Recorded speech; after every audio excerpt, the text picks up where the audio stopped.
Welcome to this tutorial on removing the pagination block in WordPress. By the end, you'll know exactly how to disable it and keep your site layout clean and simple. Start by opening your browser and going to the WordPress homepage.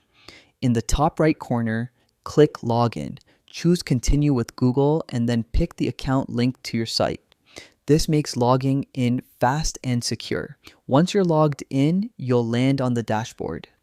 From the Quick Link section, click Edit Site. This takes you straight into the site editor where all adjustments are made.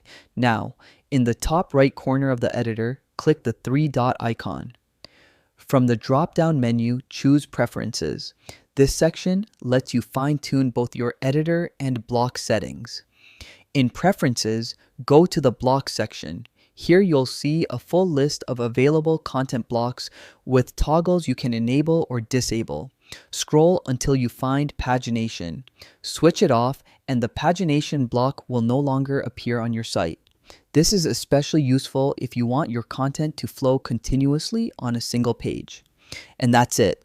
You've successfully removed the pagination block from WordPress. Now your site has a smoother, more streamlined layout, giving visitors a distraction-free experience